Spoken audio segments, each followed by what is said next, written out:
जय श्री सच्चिदानंद। आज आप सभी भक्तों को सबसे पहले मेरा जय श्री सच्चिदानंद। और देखिए, आज का जो विषय है ना, सर्वोपरि परमात्मा के नाम को जानो। कि परमात्मा जो सर्वोपरि यानी सबसे ऊंचा, सबसे ऊपर जो नाम है वो सर्वोपरि परमात्मा का नाम है। तो आज उसको जानने के लिए हमें क्या करना होगा? देखिए, धन दौलत कमाने में तो सब लोग लगे हुए हैं। मैं ये नहीं कहती कि धन दौलत, मकान, ऐश्वर्य, कीर्ति, प्रतिष्ठा संसार में न कमाएं। इसके साथ साथ भगवान के भजन के बारे में भी जानें।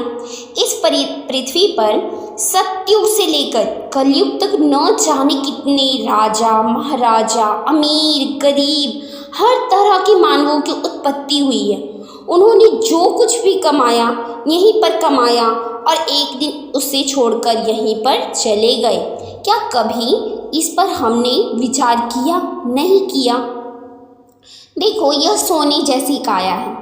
इस काया के अंदर ही परमात्मा छिपा बैठा है। देखिए, हर चीज में, हर कण कण में परमात्मा बसा है, पर दिखाई नहीं देता। तो सोचिए, यह काया तो सजीव है, इसके अंदर परमात्मा क्यों नहीं होंगे? हर किसी मनुष्य के अंदर परमात्मा का वास होता है, पर वह हमें इन आँखों से दिखाई नहीं देता। उसके लिए हमें क्या चाहिए? शिव की तीसरी नेत्र जो होती है वैसी नेत्र चाहिए। तो देखिए, इसके लिए संतों ने कहा भी है कि घट में है सोझे नहीं, लानत ऐसी जींद, तुलसी या संसार को भयो मोतिया बींद। कि वो परमात्मा सब जगह मौजूद है, हर जगह, हर कण कण में मौजूद है, मगर इन आँखों से आप उसे देख नहीं सकते। उसके लिए आपके पास तीसरी आँख यानी शिव नेत्र का होना आवश्यक है। अर्थात मेरे कहने का भाव यही है कि दोनों भौहों के मध्य में जहाँ पर हम तिलक लगाते हैं उसी स्थान को भ्रुकुटी महल कहा जाता है और संतों ने कहा है। तो जब तक एक साधक अध्यात्म ज्ञान से दीक्षित हो जाता है ना, तो ध्यान उसी स्थान पर लगाता है। देखिए, आप लोगों ने अगर ज्ञान नहीं लिया तो आप ध्यान भी नहीं करते होंगे। कुछ लोग करते हैं लेकिन कुछ लोग नहीं करते होंगे। तो जो लोग ध्यान करते हैं ना, वो ध्यान कहाँ पर लगाते हैं? ठीक वहीं पर जहाँ पर हम सभी तिलक लगाते हैं, अपने माथा यानी दोनों भौहों के बीच में। तो जो ध्यान लगाने वाली वो जगह है हमारे माथे के बीच में, उसी स्थान पर तीसरी नेत्र पाई जाती है शिव जी की। और जब दीक्षित हो जाते हैं ना, तो ध्यान उसी स्थान पर लगता है और परम प्रकाश का दर्शन कर अपने जीवन को धन्य बनाते। वह ज्योति निरंतर जल रही है, उसमें कोई अंतर नहीं है। यह देख रहे हो, यहाँ पर संत लोग बैठे हैं, यही तो ज्ञान की दाता है। देखो, एक तरफ मात्र शक्ति है तो दूसरी तरफ दैव शक्ति है। शक्ति में कोई फर्क नहीं है।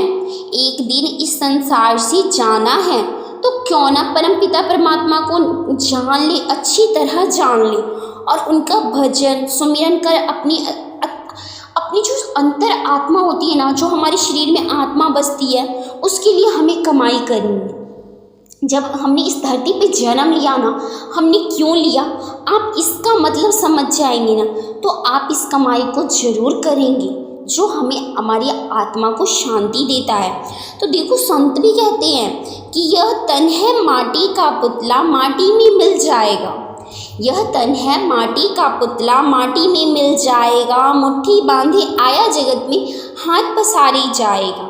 एक न एक दिन संसार में सबको चले जाना है। यह 2 दिन का सत्संग हुआ, इसको गठरी बांध करके ले जाओ।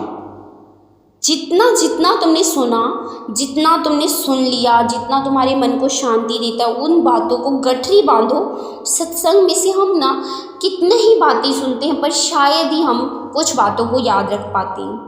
तो सत्संग में काफ़ी सारी बातें होती हैं, उसमें से 2-4 हमें काफ़ी ज़्यादा प्रभावित करती हैं। और जब हम सीख जाते हैं ना, वो 2-4 बातों को प्रभावित होते हैं ना उन चीज़ों से, तो हम दूसरों को भी वही सिखाते हैं।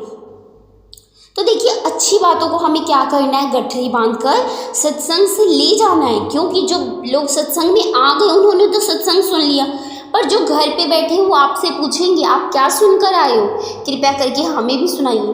देखिए, आप अगर बड़े हैं, बुजुर्ग हैं, तो आप अगर बच्चों को लाते हैं तो अच्छी बात है, अगर नहीं लाते तो आप सत्संग में आए हैं तो आप घर जाकर उन्हें सत्संग सुनाइए।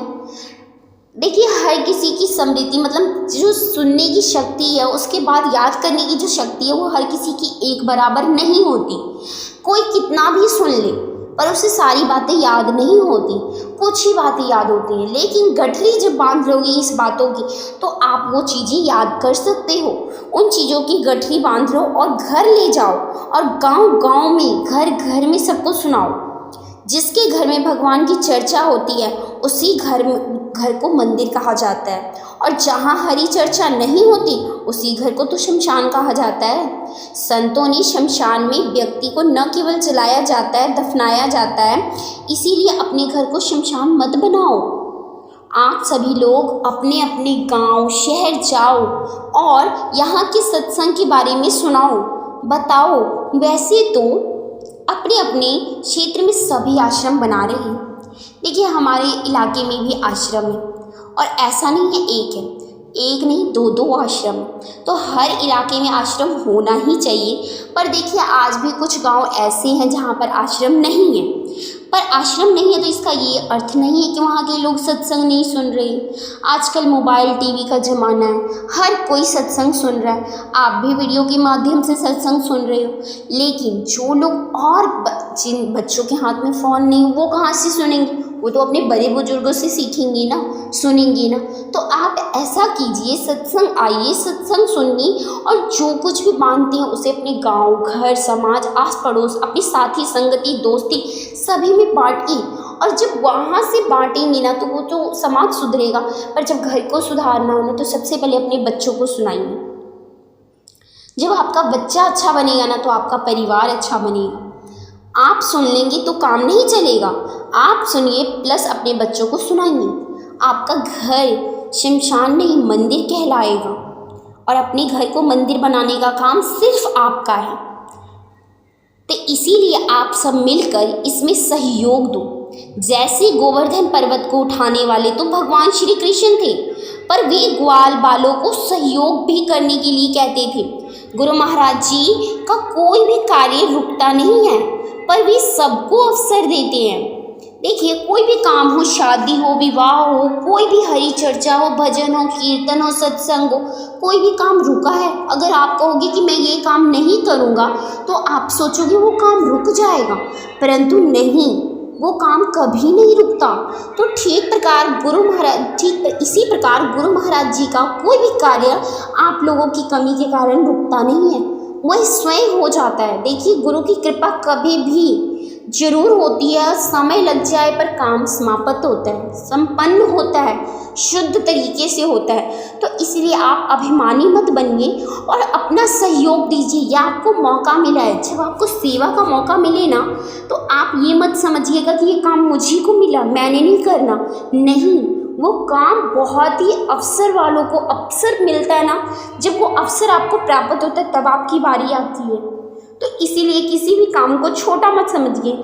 आश्रम में जाइए, देखिए कुछ होते हैं जो चप्पल उठाने की सेवा करते हैं, चप्पल रखने की, कुछ लोग बर्तन धोने की, कुछ जूठन साफ करने की, कुछ लोग झाड़ू लगा रहे होते हैं, कुछ पोछा लगा रहे होते हैं, कुछ आश्रम को सजाने के लिए कपड़े सिल रहे होते हैं। तो सभी कुछ ना कुछ काम कर रहे हैं। तो आपको जब मौका मिले ना तो आप अपने आप को छोटा मत समझिएगा काम के चलते, आप उस काम को सेवा, गुरु की सेवा समझ के कीजिएगा। देखिए, आपका कैसे आगे आप चाहते हैं, आपका घर कैसे मंदिर बनता है, उसे देर नहीं लगेगी। तो इसीलिए कहते हैं कि गुरु महाराज जी गुरु महाराज जी का कोई भी कार्य कभी रुकता नहीं है, वे आपको अवसर देते हैं, मौका देते हैं। इसीलिए अपने अंदर श्रद्धा और प्रेम को बढ़ाओ, नहीं तो एक दिन पछताओगी। भगवान कहते हैं कि मैं श्रद्धा के वश में होता हूँ। प्रेम से काम करते हैं ना, भगवान उन्हीं की बस में है। तो ठीक, मैं तो भाव का भूखा हूँ। सचमुच ही जहाँ प्रेम होता है हम उन्हीं व्यक्तियों को तो अच्छा मानते हैं। अगर आप कहीं जाएं और आपको कोई रूखा बोल दे तो आप क्या कहोगे, फलाना व्यक्ति कितना अभिमानी था, उसने मुझे ऐसा बोला, कहोगे ना। तो देखिए आप भी अच्छा उन्हीं को मानते हो जो आपसे प्रेम से बातें करते। तो जब आप किसी से आशा करते हो कि वह प्रेम से बातें करें तो आप भी प्रेम से बातें कीजिए, आपसे भी शायद कोई आशा कर रहा है। तो ठीक उसी प्रकार प्रेम भाव रखना सीखिए। सत्संग से जुड़े रहने से हम यही चीज़ें सीखते हैं और इसीलिए प्रेम की भावना से सेवा, सत्संग, भजन, सुमिरन निरंतर करते रहना चाहिए। तो संत लोग भी कहते हैं कि किसने सिखाया श्याम तुझे मीठा बोलना। हे श्याम, तुझको यह मीठा बोलना किसने सिखाया। आप लोग अपने अंदर सुबुद्धि को लाओ, अपने दिमाग से कुबुद्धि को निकाल कर दूर फेंक दो। छल, कपट, प्रपंच को त्याग दो। अधिक से अधिक ध्यान व भजन सुमिरन करो। बुराइयों से बचो, अच्छाइयों का साथ दो, अच्छाई की संगत करो, स्वतः ही आशीर्वाद मिल जाएगा। संत कहते हैं कि तुम्हारे घट के अंदर ही निरंजन माला चल रही है। निरंजन माला घट में फिरे दिन रात, ऊपर आवे नीचे जावे, श्वास श्वास चल जात। संसारी नर समझे नाहीं, बिरथा उमर बिहार। निरंजन माला घट में फिरे दिन रात। देखिए ये बात आप लोगों को समझ तो बहुत आती है, आप समझ भी जाते हैं पर आप अपना नहीं पाते।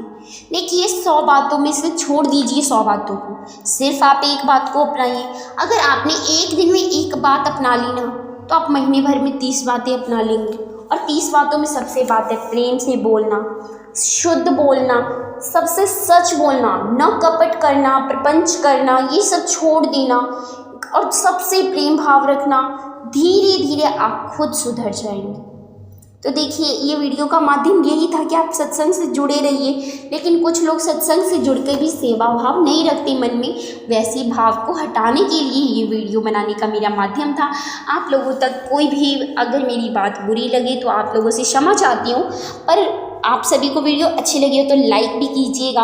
और आप सभी को जय श्री सच्चिदानंद। और चैनल पर नए हैं तो सब्सक्राइब कर लीजिए।